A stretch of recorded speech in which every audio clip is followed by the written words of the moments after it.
Hello and welcome to your English news broadcast live on ERi-TV. It's exactly 10:30 p.m. on Eritrea's local Greenwich with your domestic and international news in brief live from our headquarters. I'm Zahra Badouri, but first we'll begin with your major headlines and exclusive points for this news and this broadcast. An announcement from the Ministry of Health. Substantial investment to produce competent human resources. Suez Canal starts dare digging work to extend double lane. China bars from foreign circular ownership in some private schools.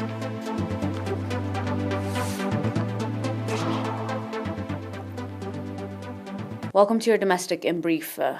As your health report, 24 patients have been diagnosed positive for COVID-19 in tests carried out today at quarantine centers in Gashbarka, southern Red Sea, central and southern region. Out of these, 11 patients are from quarantine centers in Hajar 6, Barantu 3, Tasane 1, Adibara 1, Gashbarka region. 6 patients are from quarantine centers in Asab, southern Red Sea region. 5 patients are from quarantine centers in Asmara central region. The last 2 patients are from the quarantine centers in Sana'a, southern region. On the other hand, 22 patients who have been receiving medical treatment in southern Red Sea region, 14 people, and in the central 8 people regions have recovered fully and have been discharged from these facilities. Sadly, a 99-year-old patient in Ansaba and a 74-year-old patient in the central region have accommodated to the pandemic. The total number of recovered patients has accordingly risen to 3,676, while the number of deaths has increased to 14. The total number of confirmed cases in the country to date has also increased to 3,868. Ministry of Health, Asmara, 17th May 2021.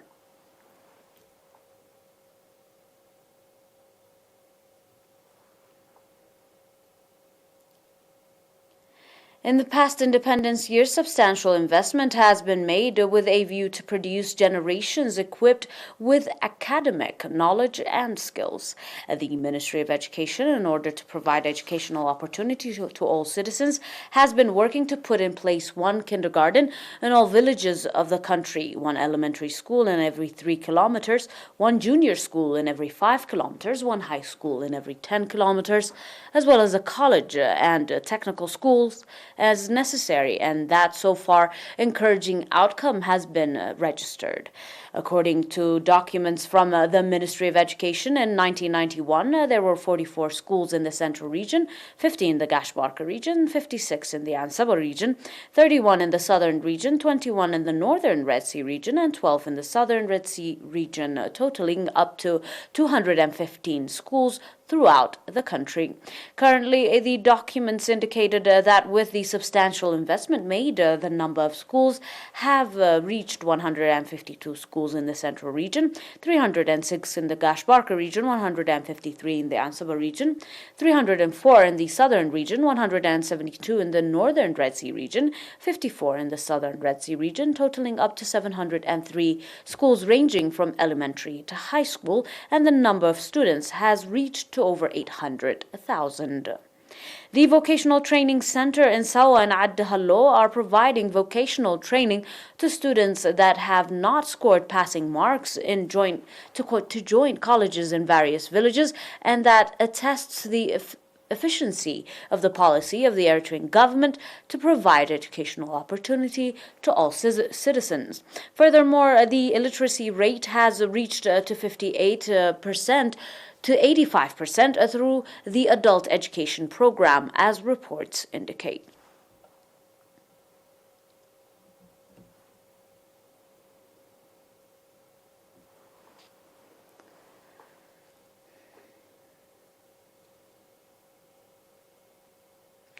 And your final domestic, as part of the water and soil conservation program, the residents of Tsarat administrative area Ginda subzone are engaged in the construction of terraces and water diversion schemes. At the popular campaign that started in March and April, more than 150 are daily participating. According to reports, the residents have also conducted a dirt road renovation connecting Tsarat administrative area with Ginda town that has been damaged due to flooding. The residents said that the renovation of the road will have significant contribution in facilitating their daily activities. Tsarat administrative area, which is one of the 17 administrative areas in Ginda subzone, has an elementary school and a health station.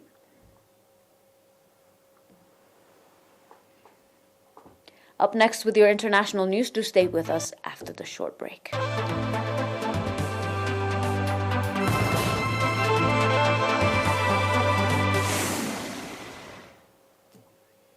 And on your reports on the international line, the Suez Canal Authority has started dare digging work to extend a second lane that allows for two-way traffic in a southern section of the canal near to where a giant container ship got stuck for 6 days in March, it said on a Saturday report. The SCA announced this week that it was planning to extend a second canal lane that opened in 2015 by 10 kilometers to make an 82-kilometer long road, and would widen and deepen a single lane stretched at the southern end of the canal.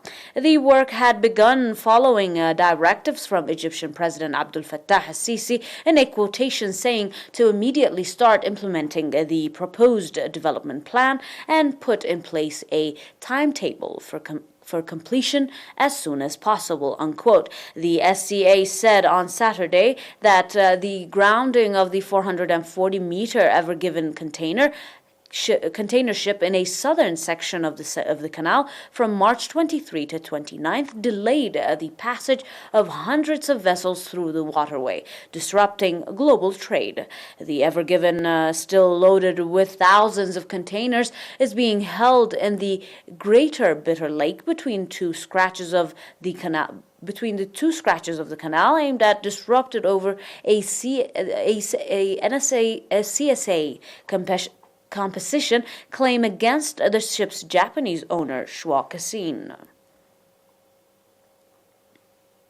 And on your final report, China's State Council has announced tough new curbs on school curricula and ownership of private schools, the latest in a series of measures intended to tighten control of the country's fast-growing education sector. The new law, which came into effect on September 1st, halts the teaching of foreign curricula in schools from kindergarten to kindergarten 9 to K9 and prohibits the ownership of control of any private K9 schools by foreign entities.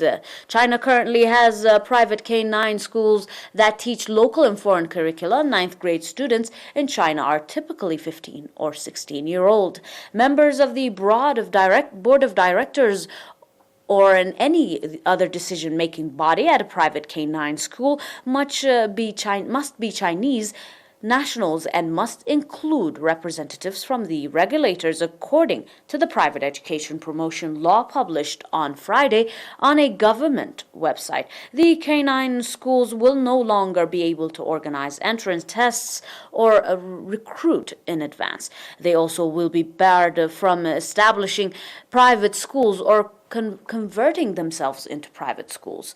China is farming through new rules, fortification, booming private to tutoring industries, aiming both to ease pressure on school children and to boost the country's birth rate by lowering family living costs, Reuters reported last week.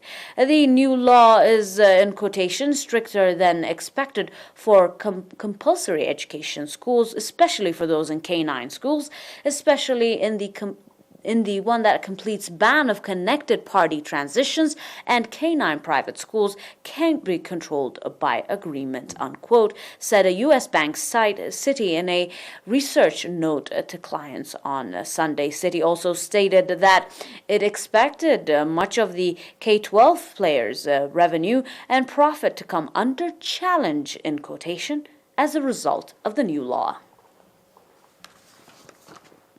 Dear viewers, that is all for now with your reports, all in all for the domestic and international. Until we're back with some more news, stay and enjoy the rest of our programs, and have a best Independence Week.